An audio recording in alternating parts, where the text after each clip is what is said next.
నమస్కారం, welcome to I dream ధర్మ మార్గం విత్ విజిత కార్యక్రమానికి స్వాగతం.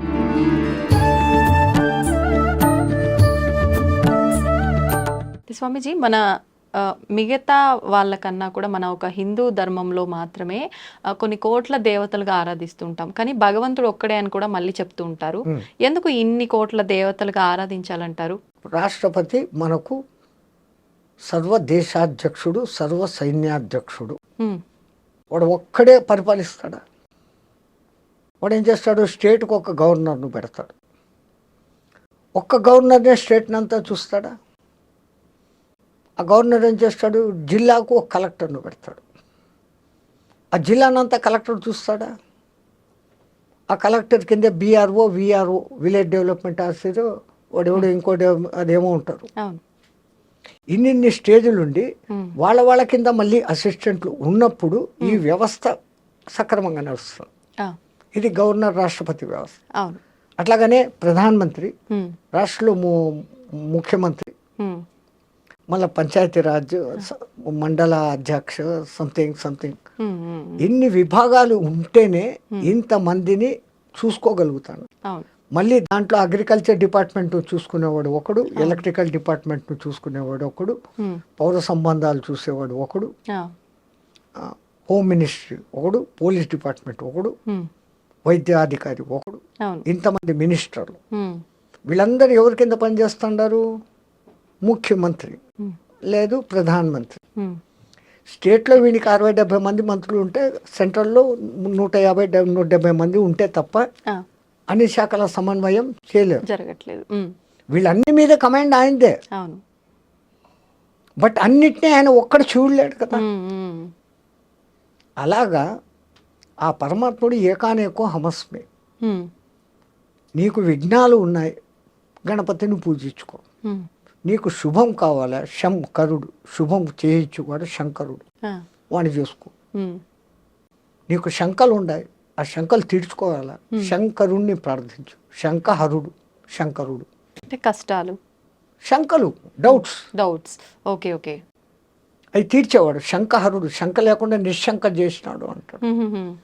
సో అట్లాగనే విష్ణు సర్వం వ్యాపించి ఉన్నవాడు. వాళ్ళు అర్థాలతో పెట్టారు. విష్ణు సహస్రనామం దేంతో మొదలవుతుంది? ఆ ఒక్క మొదటి పాదంలోనే విశ్వం విష్ణు వషట్కారో భూత భవ్య భవత్ ప్రభు భూతాత్మ భూతాత్మ అనేసి మొదలవుతాయి. విశ్వం అంటే entire universe along with so many galaxies, crores of galaxies. దీనిలో అంతటిని విష్ణు వ్యాపించి ఉన్నవాడు. అన్నిటినీ వషట్ తన కంట్రోల్లో పెట్టుకున్నాడు. విష్ణు విశ్వం విష్ణు వషట్కారో భూత భవ్య భవత్ ప్రభు. ముందు ఉన్నవాడు, రాబోయేవాడు, ఇప్పుడు ఉన్నవాడు, అంతా నువ్వే. అవి ఒక్క దాంట్లోనే అంతటి అర్థము. ఆ మీనింగ్స్ తెలుసుకుంటే ఉన్నది ఒకడే అన్న సంగతి తెలుస్తుంది. అట్లాగనే శాంతాకారం భుజగశయనం పద్మనాభం సురేశం విశ్వాకారం గగన సదృశం మేఘవర్ణం శుభాంగం లక్ష్మీకాంతం కమలనయనం యోగి హృద్యానగమ్యం వందే విష్ణు భవభయహరం సర్వలోకైకనాథం. యోగి హృదయానగమ్యం, ఓది హృదయంలో వానికి గమ్యాన్ని చూపించేవాడు. శాంతాకారం, యూనివర్స్ మొదలు కాకముందు బిగ్ బ్యాంగ్ అని ఈడు ఇంగ్లీష్ వాడు అంటాడే, దానికి ముందు స్థితి ఏంటి? సర్వం శాంతం. ఆ శాంతములో ఒక అలజడి కలిగింది, భుజగ శయనం. అక్కడ సృష్టి ఆరంభమైంది, మూమెంట్ ఆడుతుంది. శాంతాకారం భుజగ శయనం. ఎంతెంత ప్రతి దాని వెనకల అర్థాలు ఉన్నాయి తల్లి. మనోళ్ళు ఊరికే పాడి పొగళ్ళే. నీకు ఆ భావన కలగాల. దీన్ని అంతా నడుపుతున్న శక్తి ఒకటి ఉంది, దాన్ని మనం పరబ్రహ్మం అన్నాం. అది నా స్త్రీ, నా పురుష, నా నపుంసక. అది ఏది కాదు. దానికి నిర్గుణం, నిరంజనం, నిర్వికారం, నిర్వికల్పం, నిత్యం, సత్యం, ఇన్ని నికారాలు పెట్టుకొని ఉంది. దాన్ని ఎవడు పట్టుకోవాలా? అది నీ బుర్రకెక్కదని దాన్ని ఒక లైన్లోకి తెచ్చుకునేకి స్త్రీగా ఊహిస్తే లలిత, పురుషుడుగా ఊహిస్తే విష్ణువు శివుడు.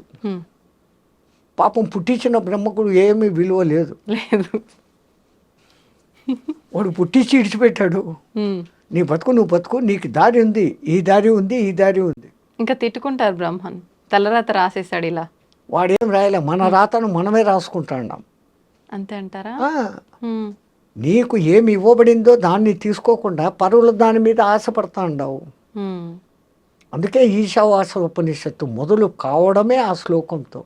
ఉమ్. ఈశావాసమిదం జగం జగత్యాం జగత్తేన తెక్కేన బుందీజ మా గృత కచ్చిత్ కిత్తనం. ఉమ్. ఈ జగతంతా ఈశ్వరుడిది. ఉమ్. నిన్ను ఇక్కడికి నీకు ఇవ్వబడింది అనుభవించమని పంపించాడు. నీకు ఇవ్వబడింది తీసుకొని నువ్వు అనుభవించు, సుఖంగా పో. ఉమ్. పరుల ధనము ఆశించకు. ఎంత అర్థవంతంగా మొత్తం 108 ఉపనిషత్తులలో మొట్టమొదటి ఉపనిషత్తు ఈశావాస్య ఉపనిషత్తు. ఈ మాట చెప్తా ఉంది. ప్రతి దాని వెనకల పరమ పరమ సత్యాన్ని, ఒరే నువ్వు ఇది కాదు అది అన్న సంగతిని బోధిస్తూనే ఉన్నారు. మనం ఆ అర్థాల్లో తీసుకోవడం లేదు. అవును.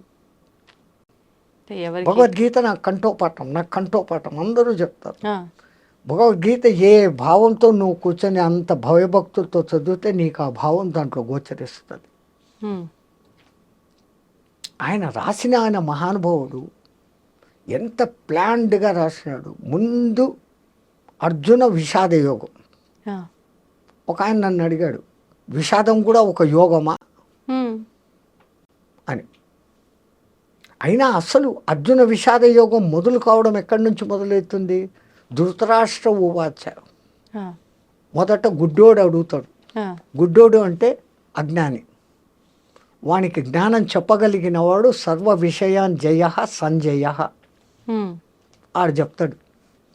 అంటే ఎంత ప్లాన్డ్గా రాసినాడు ఆ మహానుభావుడు వాసుడు. అవును. మొదటి శ్లోకం ఏమొస్తుంది? ధర్మక్షేత్రే కురుక్షేత్రే సమావేత మామక పాండవ కిమకుర్వత సంజయ. ఉమ్. వాడిది ఒక్కటే ప్రశ్న. అజ్ఞాని వేసిన ఒక్క ప్రశ్నకు సుజ్ఞాని వానికి జ్ఞానం ఇచ్చేదానికి చెప్పాల్సిన సమాధానాలు ఈ 699 శ్లోకాలు. వామ్మో. దీంట్లో కృష్ణ ఉవాచలు కొన్ని, అర్జున ఉవాచలు కొన్ని, సంజయ ఉవాచలు కొన్ని. ఉమ్. ఉమ్. ఇవన్నీ పోతే కృష్ణుడు మాత్రమే చెప్పినటివి కొన్ని 100, 500, 600 శ్లోకాలు. ఉమ్. ఆ భగవద్గీతలోనే మనం అర్థం చేసుకోలేక వస్తున్నాం. మొదటి ఇప్పుడు నేను చెప్పాను, ధర్మక్షేత్రే కురుక్షేత్రే సమవేత మామక పాండవ కిమకుర్వత సంజయ అని. ఉమ్. ఆ మొదటి శ్లోకంలోనే మొత్తం భగవద్గీత సారమంతా ఆయన నిబిడి గుర్తించి చెప్పాడు. ఆ. ధర్మ అనే పదంతో మొదలైంది, అవును. కిమకుర్వత సంజయ అనే మాటతో అంతమైంది. ధర్మ జయ. ఎక్కడ ధర్మం ఉంటుందో అక్కడ జయం ఉంటుంది. ఉమ్. అట్లాగనే భగవద్గీతలో చిట్ట చివరి శ్లోకం, ఆ. ఎత్ర పార్థో ధనుర్ధర ఎత్ర కృష్ణుది తత్త శ్రీ విజయ నీతిర్మతి మమ. మమ అనే వర్డ్తో ఎండ్ అవుతుంది. ఆహా. మమ ధర్మ తిరగదిప్పుతుంది. ఉమ్. ఉమ్. అంటే సంస్కృతంలో భాషను తిరగదిప్పాల. ఓ. ఈ తెలుగులో 13 అంటారు, ఉమ్.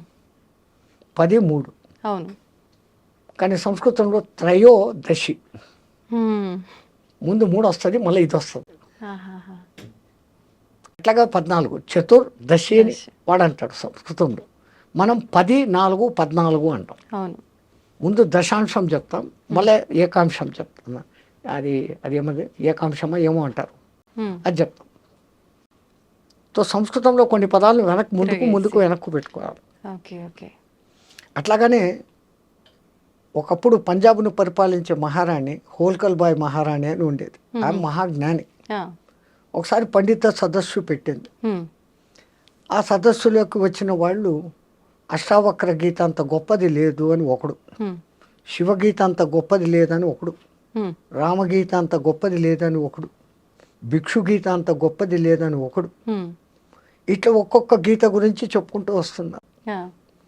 ఒక ఆయన లేసి, అమ్మ నువ్వు జ్ఞానివి ఇవన్నీ వింటాండావు, ఉమ్. అన్ని గీతలకు మించిన గీత, బ్రహ్మ గీతను మార్చే గీత భగవద్గీత, ఉమ్. దానికి మించింది ఏముందమ్మా అన్నాడు. ఆ. అవును ప్రభు, నేను చదివినా కానీ దాని సారం నా బుద్ధికి ఎక్కడంలే. ఉమ్.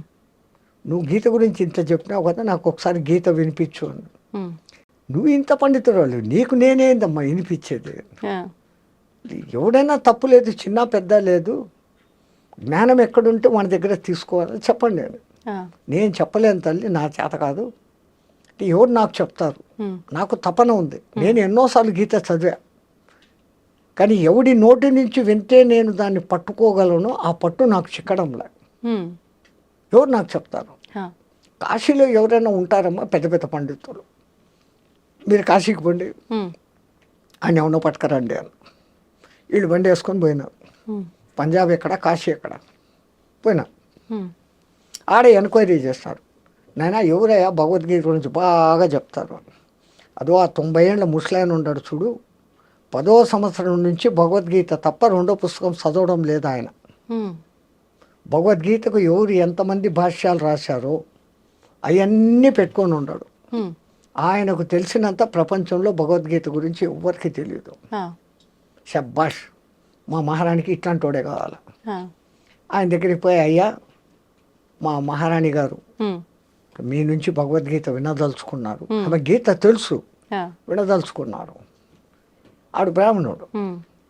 ఈ బ్రాహ్మణులకు ఒక ఇది ఉంది, బ్రాహ్మణో దక్షిణ ప్రియ, బ్రాహ్మణో భోజన ప్రియ అని అంటారు, తప్పుగా అనుకోకండి.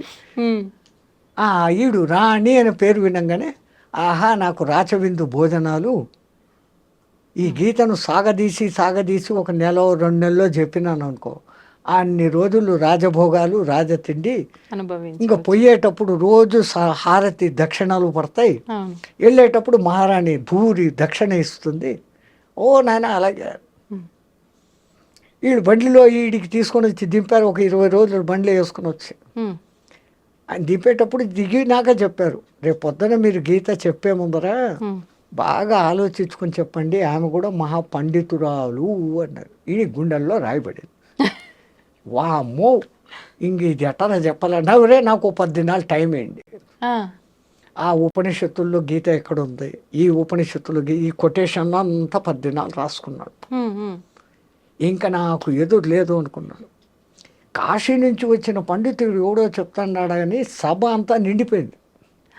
వీడు సభలోకి రాగానే, ఓ ఈ పొద్దు సాయంత్రం దక్షిణాలే పడిపోతాయి మనకు, హ్యాపీ హ్యాపీ అనుకున్నాడు.